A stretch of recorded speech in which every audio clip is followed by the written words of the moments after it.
No, porque el tema de los límites en la música es bastante claro. ¿Cómo se compone la música? Se compone con esas 12 cositas. ¿Qué son las 12 cositas? Son...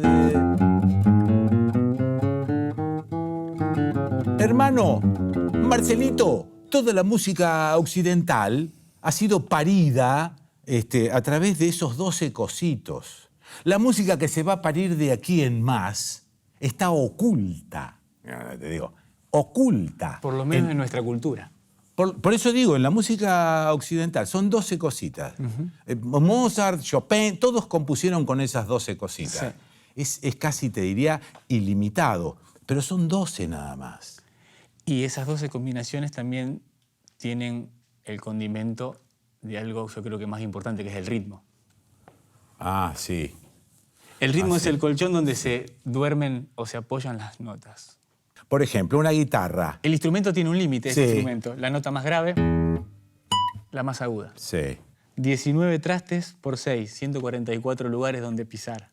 ¿Estuviste contando o preparaste el programa? Imagínate que en el Kini 6 hay que pegar 6 de 36, acá 4 de 144. ¿Qué es más difícil? Ah, sí, sí. Bueno, a ver, de acuerdo a las melodías, por ejemplo, la canción. Vos podés hacer una canción de 4 horas. Sí, tranquilamente. Bueno. No sé quién carajo te la va a escuchar, pero vos podés hacer un... Todo tiene un límite. Sí.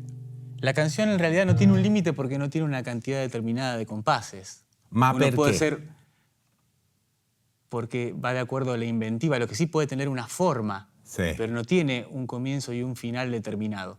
Lo que sí hay ciertos estándares. Por ejemplo, las frases son pares. Siempre son pares. Bien. Si yo toco una canción...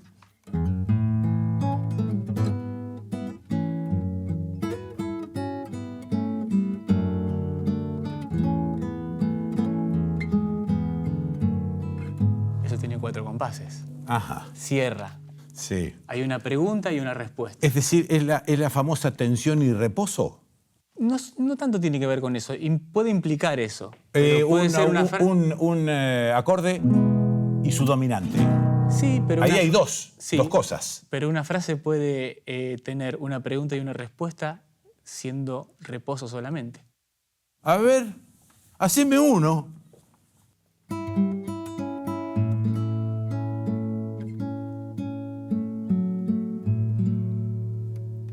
Sabadaba, sabadrana. Bien, hay límites. Hay límites también en el tema de la música que tiene coreografía. Esa tiene un límite preciso. Sí. Bueno, en el caso del folclore nuestro, por ejemplo, la samba, que es una danza que tiene una coreografía determinada, tiene una cantidad de compases delimitada. La samba tiene 12 compases. Listo. Por ejemplo...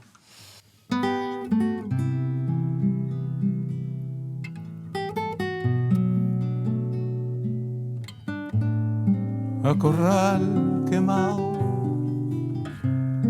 a lo de Marcelino Ríos, para corpacharme con vino morado.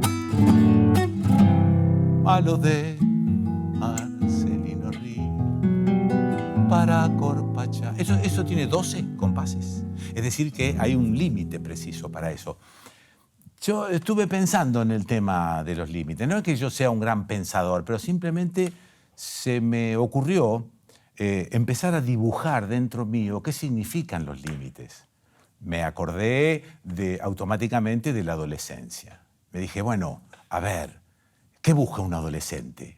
En el fondo, ¿qué está buscando? Está buscando límites. ¿Pero límites para qué? A mí se me ocurre, con lo anarco que soy, que el adolescente está buscando límites para transgredirlos.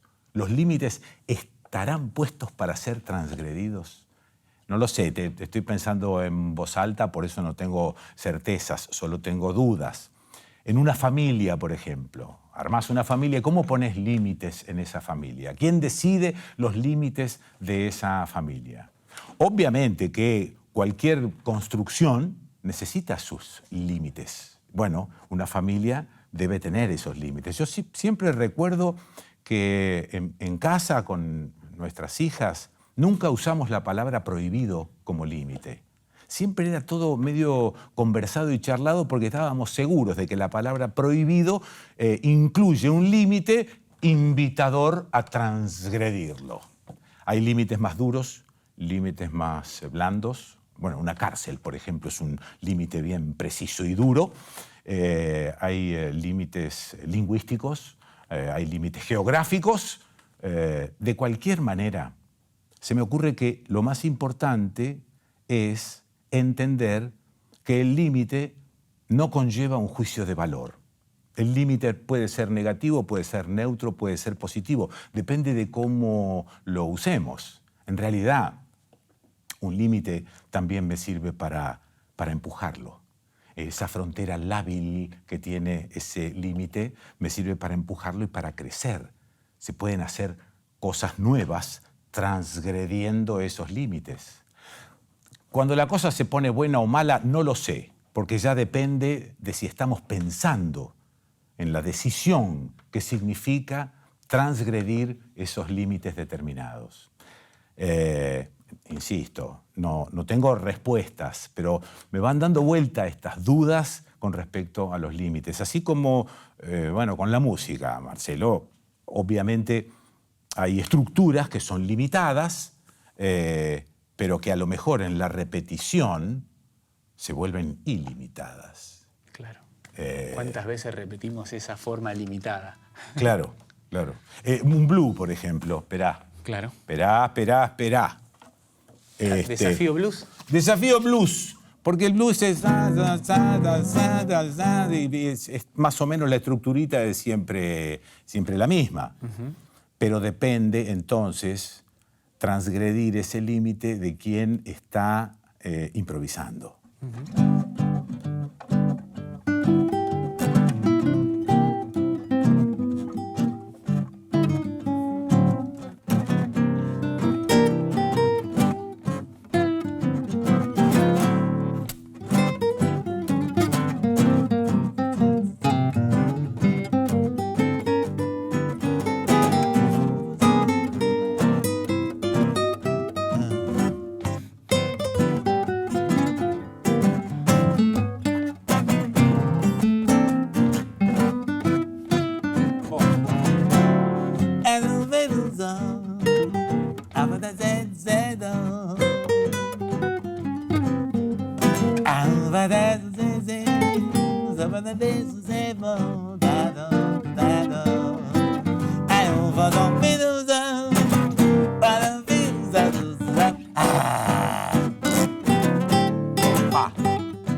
Mi viejo era un hombre sabio y me decía siempre, vos tenés que vivir como pensás. Pero como era tan sabio y sabía que esto no era posible, hacía una pausa y decía, es imposible. Pero todas las mañanas, cuando te mirás al espejo y te lavas la cara, haces un esfuerzo por arrimarte a eso. Era un viejo, obviamente pragmático, pero estaba poniendo algunos límites. ¿Cuáles son tus límites? ¿Cómo te pones vos tus límites? ¿Qué pensás de los límites? ¿Que son piolas, que ayudan a crecer, que qué? Sí, yo creo que son re piolas. Primero porque fijan las reglas. Sí. Pero vivir es un juego, ¿no? Es un juego en el que entramos. Y esos límites son los que te fijan la cancha para saber a qué estás jugando. Ajá. Eso creo. Y esos son límites propios. Son propios. Pones vos. Son propios. Y en el mundo de la política. Ay, esos son bien difíciles. Me gusta Esos esa son respuesta. Ay, sí, sí. Lo primero es un suspiro, sí. Son bien difíciles. Pero ¿cómo haces? ¿Qué terminás negociando? ¿Te terminás adaptando a los límites del resto de los políticos? No, esa nunca es una opción. Esa nunca es una opción. La opción siempre es el no. Basta para mí. Ajá. Esa es una Hasta opción. aquí llegué. Claro. No, basta. Prefiero perder. Sí. ¿No? Cuando se pretenden transgredir algunos límites. Vos tenés, qué sé yo, como los límites del Estado por un lado y los límites de la política, que no siempre son los mismos. Ajá. ¿No? El Estado en su organización tiene como los limitantes institucionales del legislativo, del judicial, Sí. en lo estructural. Sí. Y en los límites de la política, que son otros, que no tienen que ver con lo estructural, que tienen que ver con que hay una fuera donde parece una cosa, pero en la negociación aparecen otras cosas. Ajá. Esos son bien difíciles. ¿Y se puede mantener cierta independencia de límites habiendo sido 2 veces gobernadora de una provincia? Sí, seguro. ¿Pero cómo haces? Te hubiesen echado. Y a mí me intentaron echar 12 veces. Qué bonito. Yo tuve 12 juicios políticos. Ajá. Sí. ¿Impulsados por? De los más diversos. Impulsados por la oposición, por los sindicatos, por una señora. Es muy sencillo el sistema de juicio político en Tierra del Fuego. Sobre todo si quien conduce no es de los partidos mayoritarios ni del poder. Los gobernadores que más denuncias de corrupción tuvieron y que causaron más daño a los sectores populares, nunca les presentaron un solo juicio político. A mí me presentaron 12. No pudieron ni siquiera suspenderme con ninguno de ellos. Y nunca tuve mayoría parlamentaria. Ese es un límite. O sea, ellos intentaban, podían haberlo hecho, pero tampoco eran tontos. Sabían que había una instancia de defensa donde yo me iba a defender. Y a todo esto, digamos, esto parece ser una cosa interna, pero a todo esto la gente, sí. Lo que llamamos el pueblo. Sí, esa heterogénea... Sí, esa masa heterogénea. Muy heterogénea, sí. ¿Qué opinaba? ¿Qué decía? ¿O el pueblo no se mete en estas cuestiones y deja hacer? Me parece en general el pueblo en estas cuestiones no se mete. Estas son como juegos de la escenografía política, ¿no? La gente transita por otro lugar. Sí. No hay manifestación, ni a favor ni en contra. Hay una parte de la política que sucede sin que al pueblo le interese. Y eso o la que hace, no se entera. No o se tampoco entera, le interesa. No le interesa o no conoce las implicancias que tiene. Ajá. Me parece que también hay una parte de la política que se juega abusando del desconocimiento de la comunidad. Pero no es parte de un plan de la política que la comunidad desconozca. Yo creo que sí, ¿viste? Cuando empiezan a pelear, o empezamos a pelear y te dice, la comunidad no quiere. ¿Y vos quién sos para hablar en nombre de la comunidad? Claro, ¿quién te dijo? La comunidad es una cosa tan diversa. Sí. ¿Quién te dijo que sos como el tato de la comunidad? Es decir, esto no lo puede ver. Eso es. Esto no lo puede escuchar. Le aplicás la tijera al conocimiento. Como si lo estuviesen cuidando a aquel que es parte del pueblo y que Cuidado falso, ficticio. Totalmente. Ficticio, absolutamente. Y la educación en la provincia que gobernaste, ¿cómo funcionó durante tu gobierno? ¿Fue algo distinto o siguió más o menos los parámetros comunes? Mira, creo que siguió los parámetros, en términos estadísticos, siguió los parámetros nacionales, las medias nacionales. Nosotros, digamos, hay un punto en relación a lo que tiene que ver con la educación que siempre tiene que ver con la conflictividad, ¿no? La conflictividad con los sectores sindicales fue muy alta en la provincia. Quizás la perspectiva es la mía, porque la conflictividad era con el Ejecutivo. Sí. Probablemente si hablaras con otro gobernador mandato cumplido te diría lo mismo. Ajá.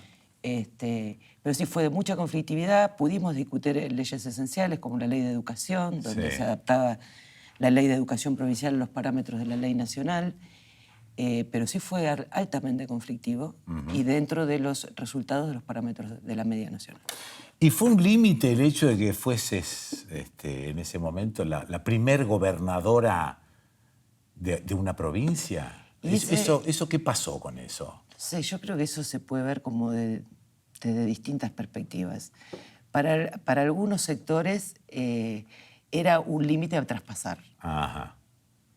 Era un límite a traspasar. Para algunos fue muy cómodo. La primera vez que yo gano las elecciones en el 2007, una fuerza no tradicional. Nosotros teníamos 82 afiliados cuando ganamos la elección. Ajá. Yo no tenía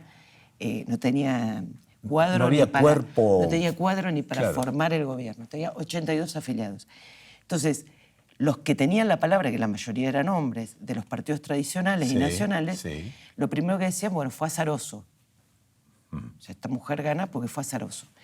Durante los primeros 4 años intentaron demostrar que ese azar que me había llevado al gobierno era efectivamente esto. No era mérito, no era circunstancia política de corrupción, de desgobierno. No era historia, no era militancia, no era logro, nada tenía que ver conmigo. Era azar, algo que había hecho. Y seguro que es lo que a uno le pasa, siempre hay algo de azar. Yo no creo, verdaderamente no creo, que todo sea voluntad. Ni que la vida sea un sistema de merecimiento. Si esto fuese así, los buenos estarían muy bien y los malos estarían muy mal. Y esto de verdad no es así. Entonces, seguramente un componente de azar tenía, pero que había un componente de mérito que me era negado sistemáticamente, sí. Y que durante esos 4 años lo que trataron fue de demostrar que era azar. Entonces los juicios políticos, entonces a las 48 horas la primera manifestación, entonces en los 6 meses de la transición, cuando pretendía buscar un acuerdo para arrancar gobernando, ningún acuerdo, bancátela, esto es como es. ¿Vos querés igualdad? Vos querés igualdad, tomá, ahí tenés igualdad.